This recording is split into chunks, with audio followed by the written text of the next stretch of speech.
Bahujan Samaj party की राष्ट्रीय अध्यक्ष और उत्तर प्रदेश की पूर्व मुख्यमंत्री मायावती के 3 फैसलों ने पूरी पार्टी को बेचैन कर रखा है और इस पर कुछ बोलने को कोई तैयार या राजी नहीं है। पार्टी के तमाम नेता फिलहाल मायावती के फैसलों को लेकर भविष्य की चर्चाएं कर रहे हैं।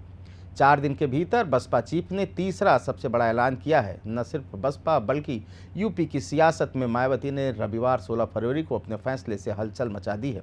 अभी तक जिस मुद्दे को बसपा के भीतर निर्विवाद माना जा रहा था, अब उसी पर फिर मायावती ने मंथन के संकेत दे दिए हैं।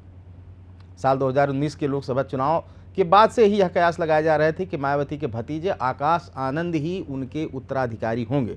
फिर साल 2024 के चुनाव से पहले साल 2023 में मायावती ने उन्हें पार्टी के नेशनल कोऑर्डिनेटर पद पर नियुक्त किया। इसके बाद साल 2024 के चुनाव के दौरान ही पद से हटा दिया और कहा कि वह अभी मैच्योर नहीं है। मायावती ने लोकसभा चुनाव खत्म होने के कुछ दिनों बाद ही आकाश आनंद को पार्टी के नेशनल कोऑर्डिनेटर पद पर पदासीन कर दिया। इसके बाद दिल्ली हरियाणा चुनाव की जिम्मेदारी भी उन्हें दे दी, लेकिन नतीजे सिफर रहे। अब मायावती ने अपने फैसले से कुछ और ही संकेत दे दिए हैं। इन फैसलों की शुरुआत हुई 12 फरवरी से। दरअसल 12 फरवरी बुधवार को बसपा चीफ ने अपने भतीजे आकाश आनंद के ससुर अशोक सिद्धार्थ को पार्टी से बाहर का रास्ता दिखा दिया। उन पर पार्टी में गुटबाजी का आरोप लगा दिया। इसी दिन बसपा चीफ ने नितिन सिंह को भी पार्टी से निष्कासित कर दिया। नितिन सिंह के बारे में दावा है कि वह अशोक सिद्धार्थ के करीबी है। वहीं अशोक सिद्धार्थ के बारे में कहा जाता है कि वह मायावती की राजनीति से प्रभावित होकर नौकरी छोड़ी और फिर बसपा में शामिल हो गए। पार्टी ने उन्हें यूपी विधान परिषद में भेजा और वह साल 2022 तक राज्यसभा सांसद भी रहे।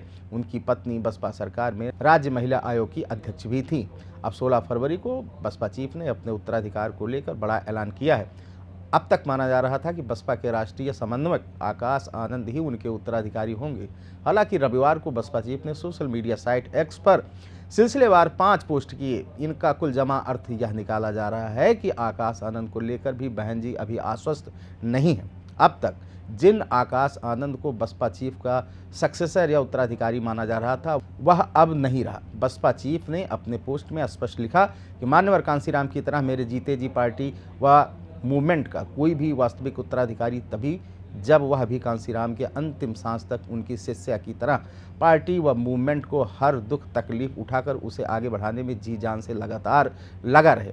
यहाँ एक बात और गौर करने वाली है कि आकाश आनंद बसपा चीफ के हर पोस्ट को या तो रिपोस्ट करते हैं या उस पर अपनी बात रखते हुए पोस्ट करते हैं, लेकिन 12 फरवरी के जिस पोस्ट में मायावती ने अशोक सिद्धार्थ को निष्कासित करने का ऐलान किया था, उसको आकाश आनंद ने रिपोस्ट नहीं किया है। सियासी हलकों में यह दावा भी किया जा रहा है कि दिल्ली और हरियाणा के चुनाव में आकाश आनंद ने अपने ससुर अशोक सिद्धार्थ के फैसले को प्राथमिकता दी। हालांकि कोई पुष्टि नहीं करता। ऐसे में अब यह देखना दिलचस्प होगा कि साल 2017 में बसपा के मंच पर पहली बार आने वाले आकाश आनंद को लेकर मायावती क्या फैसला करती हैं। खबर में इतना ही। बने रहना दी टीवी यूपी के साथ। शुक्रिया। अगर आप इस वीडियो को YouTube पर देख रहे हैं तो चैनल को सब्सक्राइब करें और बेल आइकन दबाना ना भूलें। अगर Facebook पर देख रहे हैं तो चैनल को लाइक करें।